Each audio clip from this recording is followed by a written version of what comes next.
धनधान्य देई, ही काळी आई धनधान्य देई.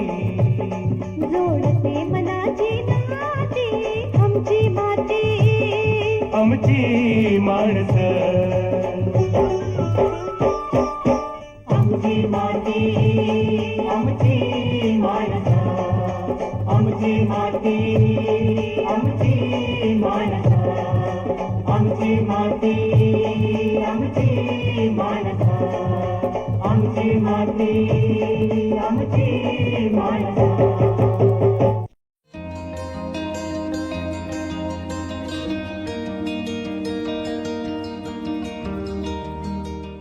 मंडळी नमस्कार. सह्याद्री वाहिनीवरच्या आमची माती आमची माणसं या कार्यक्रमात मी आपलं स्वागत करतो. भारतातील प्रमुख नगदी पिकांपैकी एक महत्त्वाचं पीक म्हणून कापूस या पिकाची ओळख आहे. याच पिकातील अन्नद्रव्य व्यवस्थापन आणि वाढ नियंत्रण याबद्दल मार्गदर्शन करण्यासाठी आज आपल्या सोबत नांदेडच्या कापूस संशोधन केंद्राचे सहयोगी प्राध्यापक डॉक्टर अरविंद पांडागळे सर आहेत. सर नमस्कार. नमस्कार. आपलं या कार्यक्रमात स्वागत. धन्यवाद. या कार्यक्रमात सुरुवातीलाच मला आपल्याला हे विचारायला आवडेल की कापूस या पिकाचा आपण विचार केला तर अन्नद्रव्य व्यवस्थापन हे कसं करायला हवं? शेतकरी बंधूंनो, कापूस पीक हे आपल्या महाराष्ट्रातलं एक महत्त्वाचं पीक आहे आणि जवळपास 40 लाख हेक्टर क्षेत्रावरती महाराष्ट्रामध्ये या पिकाची लागवड होते. प्रामुख्यानं हे जे पीक आहे हा मराठवाडा, विदर्भ, खानदेश आणि पश्चिम महाराष्ट्राच्या काही भागात लागवड होते.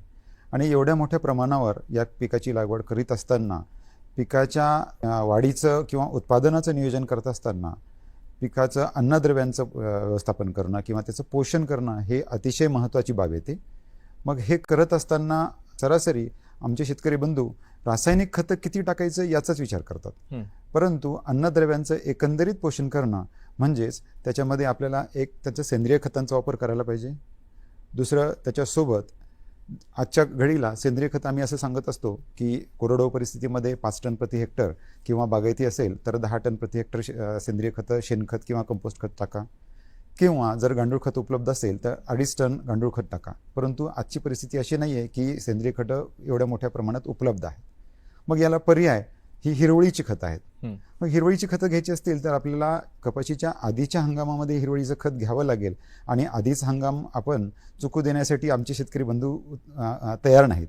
मग त्याला पर्याय काय तर कपाशीमध्ये आंतरपिकासारखं हिरवळीचं खत, मग ते बरू असेल किंवा धेंच्या असेल याची लागवड करायची आणि सरासरी 35-40 दिवसाच्या आसपास त्याला फुले येण्याच्या अगोदर ते गाडून टाकायचं. म्हणजे आम्ही याला सेंद्रिय खतांना पर्यायही हिरवळीचे खतं ठरवू शकतात.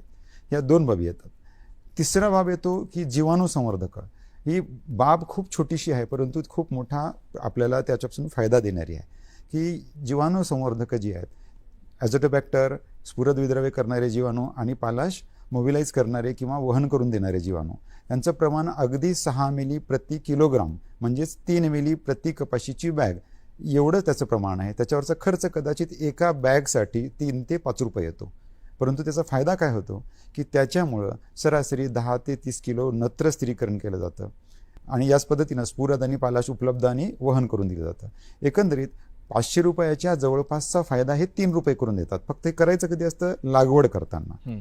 ह्या 3 बाबी अतिशय महत्त्वाच्या आहेत, ज्याचं नियोजन हे लागवडीच्या पूर्वी करावं लागतं. आणि मग त्याच्यानंतर आमचे शेतकरी बंधू जे करतात की रासायनिक खतांचा वापर, ज्याच्यावर आपण थोडीशी जास्त चर्चा आज करणार आहोत.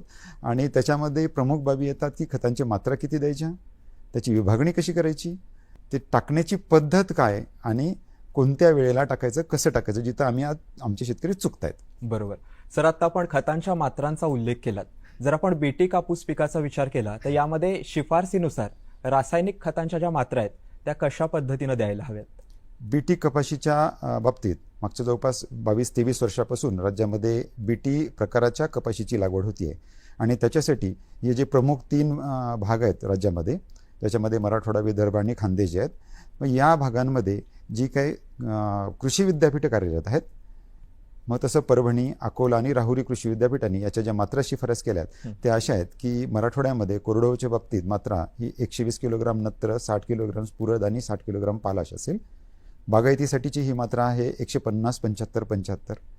विदर्भासाठी कोरडवाहूची मात्रा ही आहे ही 100, 50, 50, तर बागायतीसाठी 120, 60, 60 आहे. आणि पश्चिम महाराष्ट्र खानदेशासाठीची जी मात्रा आहे ही कोरडवाहूसाठी 100-50-50 आणि बागायतीसाठी 125 65-65 नत्र, स्फुरद आणि पालाश किलोग्राम प्रति हेक्टर ह्या प्रमाणात आहेत. अच्छा, तर सर तुम्ही या मात्रांबद्दल सांगितलं, पण या रासायनिक खतांचं विभाजन नेमकं कसं करायला हवं? अगदी बरोबर. आजच्या दृष्टीनं हा अतिशय महत्त्वाची बाब येते की रासायनिक खतांची जेव्हा विभागणी करायची असते तर आमचे शेतकरी बऱ्याच वेळेला रासायनिक खतांच्या मात्रा आम्ही जेव्हा चुकीच्या टाकतात म्हणतो, म्हणजे कुठलं तरी एखादं घटक जास्त टाकलं जातं, एखादं घटक कमी टाकलं जातं किंवा त्याची वेळ चुकते देण्याची. तर त्याच्यासाठीच्या मात्रा अशा आहेत की त्याच्यामध्ये स्फुरद आणि पालाश ही संपूर्ण स्फुरद आणि पालाशाची मात्रा जी आहे ही लागवडीच्या वेळेला द्यायची असते, म्हणजेच लागवडीबरोबर किंवा लागवडीच्या 2 दिवस 4 दिवस अगोदर. नत्रा बाबतीत नत्र जे आहे हे कोरडवाहूमध्ये सरासरी 30 ते 40% नत्र हे लागवडीच्या वेळेला आणि उर्वरित 1 आणि 2 महिन्यानंतर प्रत्येकी 30% नत्र हे लागवडीच्या नंतर 1 आणि 2 महिन्याला द्यायचे. बागायतीमध्ये लागवडीच्या वेळेला 20% आणि 1 आणि 2 महिन्यानंतर 40% प्रत्येकी असं द्यायचं आहे. रासायनिक खतांची जी विभागणी करायची आहे त्याच्यामध्ये महत्त्वाचा भाग जो येतो की शेतकरी जेव्हा रासायनिक खतांच्या मात्रा देत आहेत तर बेसल जी डोस द्यायचा आहे पहिली मात्रा ही लागवडीच्या वेळेला देणं आवश्यक आहे. परंतु मोठ्या प्रमाणात शेतकरी ही चूक करतायत की लागवडीची पहिली मात्रा बेसल डोस जो आहे हा लागवड झाल्यानंतर 1 महिन्यानंतर दिला जातो. आणि मुळात होतं काय की लागवड झाल्यानंतर 1 महिन्याला आपण जेव्हा खत देतोय, बऱ्याच वेळेला सलग पाऊस आहे किंवा पावसाचा खंड आहे किंवा निंदणी करण्यासाठी मजूर नाहीत, त्याच्यानंतर खताची मात्रा द्यायची आहे, मग मजुरांची उपलब्धता नाही, म्हणून ही मात्रा ही 2-4 दिवस 8 दिवसांना लांबली जाते. आणि त्यावेळेला जी खतं आपण वापरतो म्हणजे मुख्यतः संयुक्त खतं जी असतात, म्हणजेच काय की 10-26-26 15-15-15 DAP अशा प्रकारची जी खतं आहेत ही दिल्यानंतर उपलब्ध होण्यासाठी त्या खताच्या प्रकारानुसार 7 दिवस ते 25-26 दिवसापर्यंत वेळ लागतो. म्हणजेच काय की दिलेलं खत उपलब्ध होण्यासाठी भविष्यामध्ये 30 दिवसाला खत दिलं तर ते उपलब्ध व्हायला कदाचित 40-50-55 दिवस लागतात. आणि खताची गरज पाते कधी लागतात 35-40 दिवसाच्या आसपास पाते लागतात. म्हणजे आपलं खत त्यावेळेला उपलब्ध पाहिजे. म्हणून आम्ही आवर्जून सांगतो की पहिली मात्रा जी आहे ही लागवडीच्या वेळेला दिली गेली पाहिजे. आणि दुसरं लागवडीची मग द्यायची कशी खतं हे अतिशय महत्त्वाचं आहे की मजुरांची गरज वाढू नये आणि त्याच्यावरचा खर्च वाढू नये याच्यासाठी रासायनिक खतांच्या मात्रा ह्या फेकून द्यायच्या नाहीत. आज जे सर्रास आमचे शेतकरी बंधू करतायत तर त्या मात्रा ह्या रेघोटीच्या मागं सरत्याद्वारे मोघ्याद्वारे पेरून द्यायच्या किंवा अंतर्मशागत करताना वखर किंवा डवरा जे आपण करतोय त्याच्या मागे सरत्याद्वारे पेरून देणे ही अतिशय कमी खर्चाची आणि किफायतशीर खतांची कार्यक्षमता वाढवणारी बाब आहे. ओके, म्हणजे उत्पादन खर्च जो आहे तो आपल्याला कमी करायचा आहे आणि तो कमी करून आपल्याला या मात्रा द्यायच्या आहेत. पण यासोबतच मला आपल्याला हे विचारायला आवडेल की ज्यावेळेस आपण सघन लागवडीचा विचार करतो तर त्यावेळेस अन्नद्रव्यांच्या ज्या मात्रा आहेत त्या कशा पद्धतीने द्यायला हव्यात? सघन लागवडीच्या मध्ये मागच्या 2 हंगामापासून राज्यामध्ये आपण बीटी कपाशीची सघन लागवड ही पद्धत नवीन आपण प्रचलित करत आहोत किंवा शेतकऱ्यांना ही या पद्धतीने लागवड करण्यासाठी प्रोत्साहन देत आहोत. आणि त्याच्यामध्ये शेतकऱ्यांना मोठ्या प्रमाणामध्ये म्हणजे अगदीच 20% 60% एवढी उत्पादन वाढ मिळत आहे.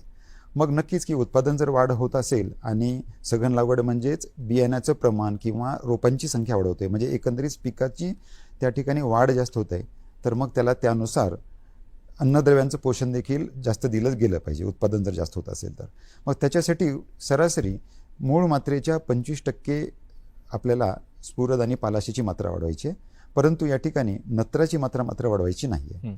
म्हणजे जसं मी उदाहरण दाखल की मराठवाड्यासाठी आपण कोरडवाहूमध्ये 120-60-60 ही पारंपरिक लागवडीच्या खताची मात्रा सांगितली. मग त्याऐवजी आपल्याला नत्राची मात्रा तेवढीच ठेवणे म्हणजे 120 किलोग्राम, स्फुरद आणि पालाश आहे ते 60 किलोग्रामच्या ऐवजी 75 किलोग्राम ही मात्रा आपल्याला सघन लागवडीत द्यावी लागेल. आमची माती आमची माणसं.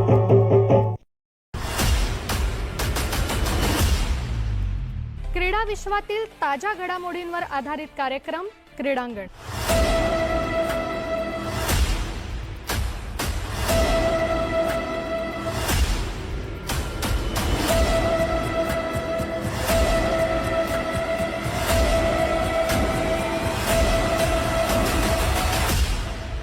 क्रीडांगण प्रसारण दर मंगळवारी सायंकाळी 6 वाजता फक्त सह्याद्री वाहिनीवर.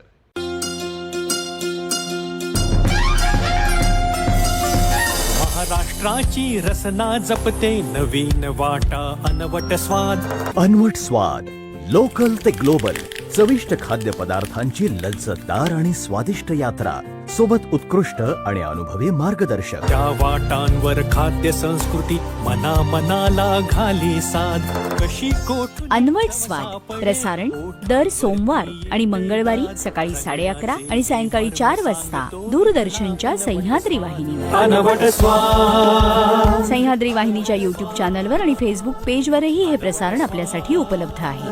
अनवट स्वाद. मराठी विज्ञान परिषद प्रस्तुत विज्ञानम जनहिताय. मंडळी, जगभरात अनेक विषयातील विज्ञान तंत्रज्ञान झपाट्याने बदलत आहे.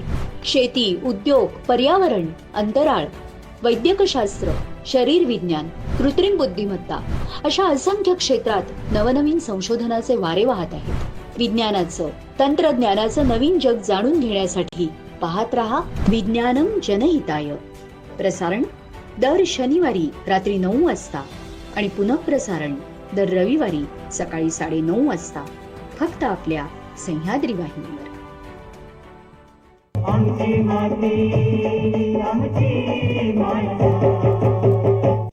बेसल डोस बद्दल बोलात, कारण लागवडीच्या वेळेस बेसल डोस अनेक शेतकरी देतात, पण ज्या शेतकऱ्यांना हा देता आला नाही किंवा त्यांचा राहून गेलेला आहे त्यांनी त्याच्या नंतरच्या काळात कशा पद्धतीनं व्यवस्थापन करायला हवं? बेसल डोस जो आहे हा जर समजा लागवडीच्या वेळेला दिला नाही तर मग आत्ता या वर्षासाठी म्हणून की हा आत्ता पर्याय आहे की मागं दिला नाही, मग त्याची दुरुस्ती म्हणून आपण आत्ता देऊ शकतो. मी जसं आत्ता सांगितलं आपल्याला की वखरपाळी किंवा डवरा जे आपण करतो त्याच्यामागे सरत्याद्वारे आपल्याला या बेसल डोस जो देता येईल. आणि त्याच्यानंतर नत्राची जी मात्रा आहे ही सर्रासपणे आमचे शेतकरी युरियाद्वारे देतात आणि ती फेकून देतात. तर फेकून दिल्यानंतर युरिया हे खत हे संप्लवनशील आहे, म्हणजे काय, उघडं ठेवल्यानंतर ते काही प्रमाणात उडून जातं, म्हणजेच त्याचं नुकसान होतं. मग तसं न करता ते देखील पेरून देणे. आजच्या घडीला आळे करून देणं शक्य नाही, मजूर नाही, बांगडी पद्धतीनं आळे पद्धतीनं देता येणार नाही, म्हणून आंतरमशागतीच्या मागे ते खत पेरून देणे. आज बरेचशा शेतकऱ्यांनी काही वेगळे जुगाड तयार केलेत की एकाच वेळेला आंतरमशागत आणि खत पेरणी हे दोन्ही करता येतात. अच्छा, पण सर ही मात्रा नेमकी कशी द्यायची? आपण ठिबकच्या माध्यमातून ही देऊ शकतो का? नक्कीच, ठिबकच्या माध्यमातून ज्या शेतकऱ्यांनी कपाशीची लागवड ही बागायती लागवड ठिबक सिंचनावरती केली आहे अशा शेतकऱ्यांनी खताची मात्रा मातीद्वारे द्यायची नाही. आपण असं पाहत असतो की ठिबक सिंचनावर कोणत्याही पिकाची उत्पादन वाढ ही 1.5 होते, 2 होते. तर ती कधी होते? जर आपण पाणी ठिबक संचातून दिलं आणि खत देखील त्या ठिबक संचातून दिलं तरच हे आपल्याला पाहायला मिळेल. मग त्याच्यासाठी विद्राव्य खतं आपल्याला वापरावं लागतील आणि त्याच्यासाठीच्या ज्या मात्रा आहेत ही मराठवाड्यासाठी परभणीच्या वसंतराव नाईक कृषी विद्यापीठानं जी शिफारस केलेली मात्रा आहे ही 80-40-40 नत्रस्फुरद पालाश प्रति हेक्टर. तसंच अकोला कृषी विद्यापीठाची जी मात्रा आहे ही 120-60-60 आणि राहुरी कृषी विद्यापीठाची मात्रा जी आहे ती देखील 120-60-60. मग त्याची विभागणी कशी करायची हे आपण स्क्रीनवर पाहत आहोत की त्याच्यामध्ये नत्र जे आहे हे मराठवाड्यामध्ये 100 दिवसापर्यंत आणि विदर्भ आणि खानदेशामध्ये हे 80 दिवसापर्यंत नत्र विभागून द्यायचं आहे. स्फुरद हे 80 दिवसापर्यंत विभागून द्यायचं आहे. ज्या शेतकऱ्यांना ठिबकमधून विद्राव्य खताच्या माध्यमातून स्फुरद देता येत नसेल किंवा उपलब्ध नसतील बाजारात तर मग त्याच्यासाठी आपण SSPच्या माध्यमातून सिंगल सुपर फॉस्फेटच्या माध्यमातून स्फुरद हे लागवडीच्या वेळेला देऊ शकता. आपण कोणत्या वेगवेगळ्या ग्रेडच्या माध्यमातून कोणते खतं किती प्रमाणात द्यायचे हे आपण पाहतो. अच्छा सर, तुम्ही सांगितलं की विद्राव्य खतांचा जर आपण वापर केला तर ते आपल्याला ठिबकच्या माध्यमातून देता येतं, पण ही खतं आपल्याला फवारण्यांच्या माध्यमातून देता येतील का? जेव्हा अन्नद्रव्यांचं किंवा पोषण मूल्यांचं जेव्हा आपल्याला फवारणी करायची असते, पोषण मूल्य ही जमिनीतून दिलेला पर्याय होणार नाहीत, आपल्याला सप्लिमेंट म्हणून ती वापरायची आहेत. आणि त्या वेळेला ज्या अन्न घटकाची गरज जास्त असते आणि त्याचे शोषण आवश्यक त्या प्रमाणात होत नाही त्याचा आपण पुरवठा वरून करू शकतो. त्याच्यामध्ये लागवडीच्या वाढीच्या काळात म्हणजे सरासरी 30-35 दिवसाच्या काळामध्ये आपण नत्राचं म्हणजेच युरियाची फवारणी करू शकतो. त्याचं प्रमाण 200 ग्राम प्रति 10 लिटर. फुलं लागण्याच्या वेळेला स्फुरदाची गरज असते त्यावेळेला म्हणजे सरासरी 45 दिवसाच्या दरम्यान डायअमोनियम फॉस्फेट DAP जे आहे त्याची फवारणी 200 ग्राम प्रति 10 लिटर. त्याच्यानंतर जर पावसाचा खंड असेल त्यावेळेला किंवा बोंड लागणीच्या काळात पोटॅशियम नायट्रेट 200 ग्राम किंवा पोटॅशियम ह्युमेट जे आहे ह्याची 50 ग्राम प्रति 10 लिटर पाणी या प्रमाणात फवारणी करायची. आणि त्याचबरोबर मॅग्नेशियमची कमतरता बऱ्याच वेळेला कपाशीमध्ये पाहायला मिळते.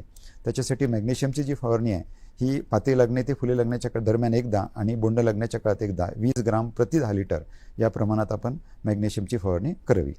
म्हणजे याप्रमाणे आपण ठिबकच्या माध्यमातून किंवा फवारणीच्या माध्यमातून सुद्धा हे व्यवस्थापन करू शकतो.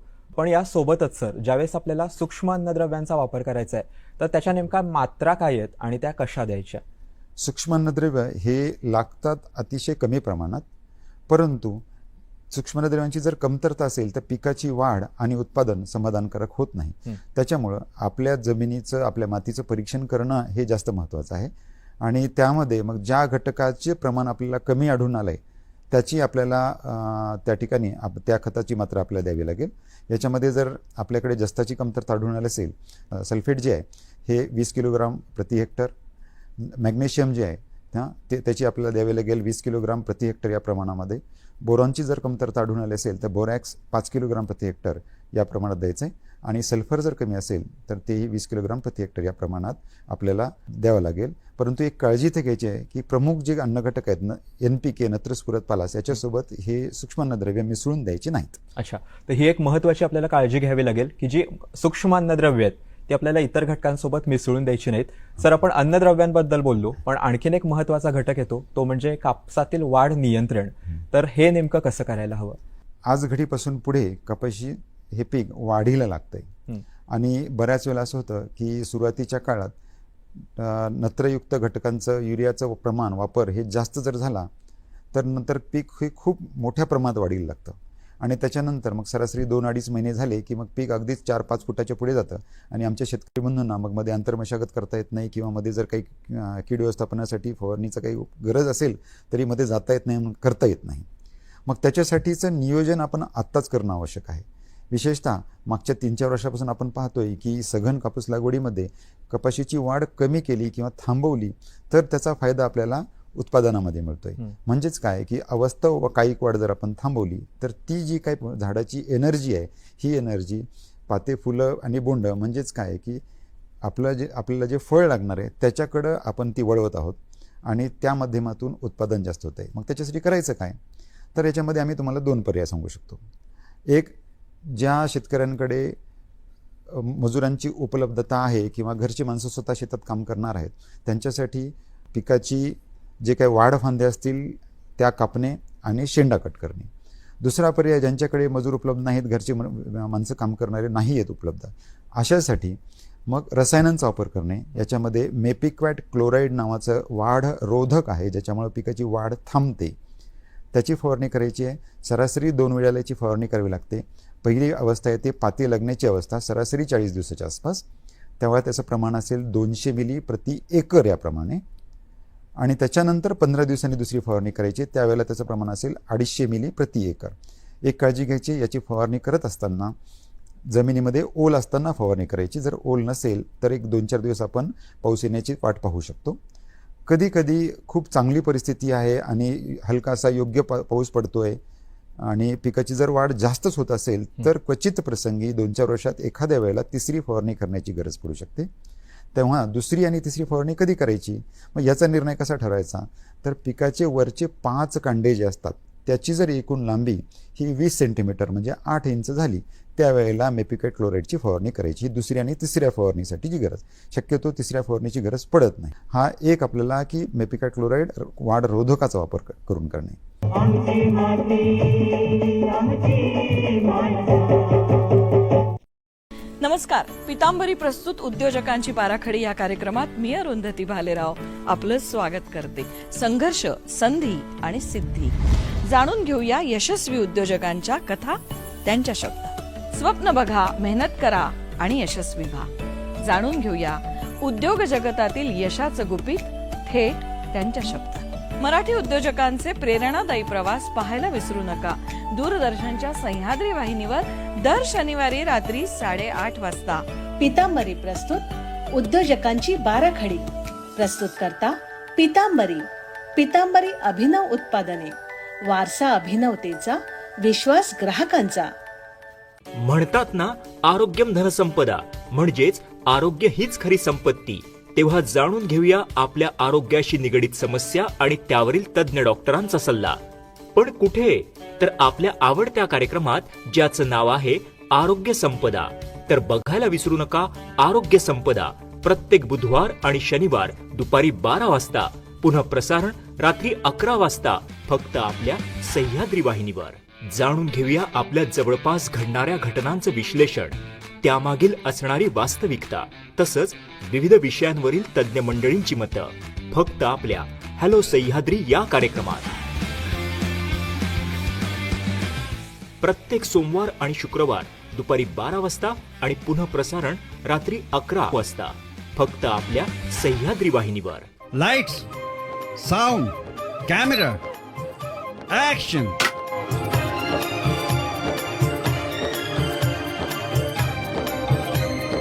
तराने पुराणे सोमवार ते शुक्रवार सकाळी 8 वाजता, सोमवार ते गुरुवार सायंकाळी 5 वाजता आणि रात्र 10:30 आमची माती आमची माणसं. तुम्ही एक गोष्ट महत्वाची सांगितली की ज्यावेळेस वाढ फांदी असते तिची कापणी केली किंवा जर आपण घरून व्यवस्थापन करणार असू तर आपल्याला शेंड्याची खुडणी करणं सुद्धा शक्य आहे. तर हे साधारण कोणत्या वेळेत आणि कसं करावं? नक्कीच ही खूप चांगली बाब आहे की रसायनांचा वापर करण्यापेक्षा पर्यावरणपूरक पीक व्यवस्थापन करण्याच्या बाबतीत ही अतिशय चांगली बाब आहे. मग याच्यामध्ये हे 2 घटक आहेत, एक वाढफांदी कापणे आणि शेंडा खोडणे. मग वाढफांदी म्हणजे काय हे आधी आमच्या शेतकऱ्यांना कळालं पाहिजे. तर कापूस पिकामध्ये सुरुवातीच्या भागामध्ये खालच्या बाजूला काही फांद्या येतात की ज्यांना पहिल्या 1.5 महिन्याच्या काळात जे पाती लागायला सुरुवात होते त्यावेळेला त्याला पातं लागलेलं नसतं. मग त्या फांदीला म्हणायचं वाढफांदी. सुरुवातीच्या काळात झाडाचा घेर तयार करणं, अन्नद्रव्य तयार करणं हे मुख्य काम त्याचं असतं आणि भविष्यामध्ये 2-2.5 महिन्याच्या नंतर त्याला उपफांद्या लागून मग नंतर तिथं पाती फुलं आणि बोंड लागतात. तर ही वाढफांदी सरासरी 40 दिवसाच्या आसपास कापायची आहे. ती कापणी करताना सिकॅटरनंच कापायची आहे, कात्रीनंच ते कापायची आहे, हाताने हिसका देऊन कापायची नाही. सरासरी मुख्य खडापासून 1 ते 2 इंच अंतर सोडून ते कापायचं आहे, जेणेकरून त्या ठिकाणी इन्फेक्शन होऊन मुख्य खोडाला इजा होणार नाही किंवा ते मोडणार नाही. अशा पद्धतीनं वाढफांदी कापणी करायची. आणि दुसरं बाब याच्यामध्ये शेंडा कट करणे.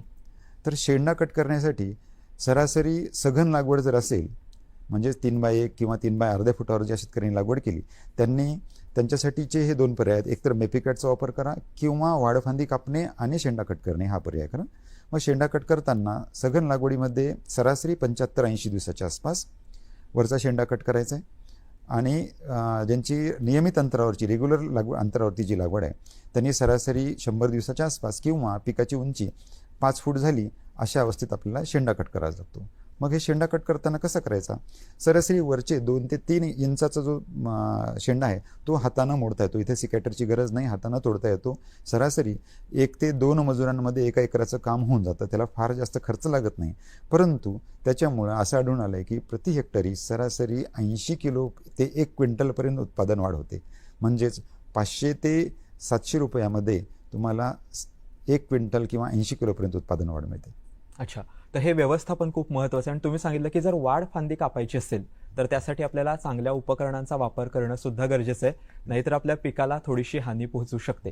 पण सर, जर आपण वाढ फांदी कापली किंवा आपण जर वाढलेले शेंडे जर आहेत ते खुडले तर त्याचा आपल्याला काय फायदा होऊ शकतो? की सुरुवातीच्या काळामध्ये वाढ फांदीनं आवश्यक त्या प्रमाणामध्ये पानं तयार केलेली आहेत आणि त्याच्यापासून मग पिकाला पुढची वाढ मिळाली.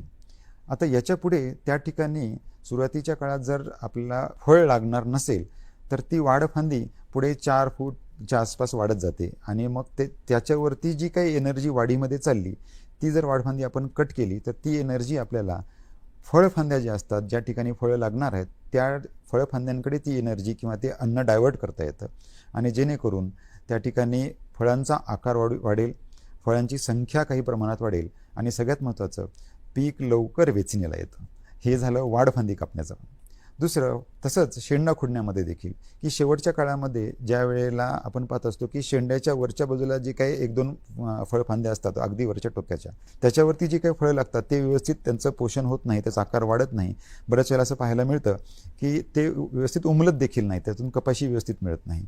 मग ती जर कट केली तर त्याच्यावरची एनर्जी आपल्याला खालच्या बोंडांकडे डायव्हर्ट करता येते आणि त्याच्यामुळं प्रत्येकी बोंडाचं वजन फक्त 0.5 ग्राम वाढतं. परंतु एकंदरीत एका झाडाचा जर विचार केला तर मी जसं अगोदर म्हणलो की प्रति हेक्टरी 80 किलोग्रामपर्यंत वजन हे आपल्याला उत्पादन वाढ मिळून आली आहे.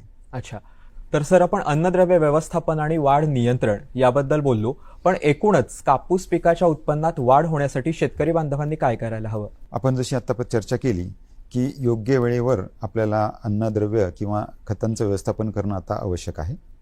दुसरं, तण व्यवस्थापन हे योग्य वेळेहून आवश्यक आहे, ज्याच्यामध्ये आपल्याकडे मजुरांची उपलब्धता असेल तर मजुरांच्या साह्यानं निंदणी खुरपणी करून किंवा जर गरज पडली, आवश्यकता असल्यास तणनाशकाचा वापर करणे.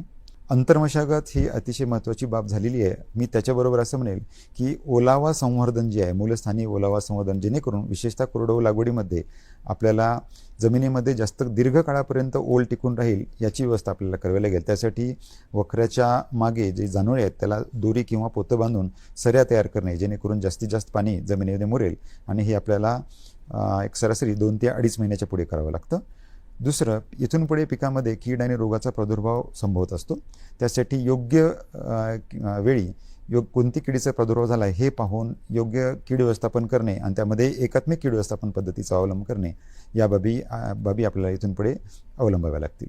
यासोबतच सर, आता या कार्यक्रमाच्या अंतिम टप्प्यात शेतकरी बांधवांना आपण असा काय मोलाचा सल्ला द्याल ज्या माध्यमातून ते त्यांच्या या एकूण शिवारात व्यवस्थापन करतील?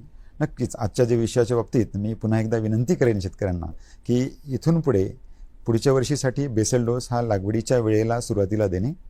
यावर्षी इथून पुढे आपल्या ज्या मात्रा आहेत, आपण जे शेतकरी बंधूंना स्क्रीनवरती विविध डोसेस दाखवलेत, आपापल्या भागासाठी जे काही खतांच्या मात्रा आहेत त्या मात्रा आपण वापराव्यात. त्याचबरोबर जे वाढीचं नियोजन आहे ते योग्य करणे. सुरुवातीच्या काळात नत्राच्या मात्रा हे आपण टाळायच्या आहेत, जेणेकरून भविष्यामध्ये आपल्याला वाढ जास्त होईल आणि त्याच्यामुळं त्याचे दुष्परिणाम पाहायला मिळतील, हे आपण टाळू शकतो आणि जेणेकरून आपल्याला पिकामध्ये चांगलं उत्पादन मिळेल. तर मंडळी, अशा पद्धतीनं आज आपण एकूण बेसल डोसचं महत्त्व किती आहे यासोबतच कापूस या पिकाच्या बाबतीत अन्नद्रव्य व्यवस्थापन आणि वाढ नियंत्रण या विषयावर महत्त्वाची माहिती जाणून घेतली.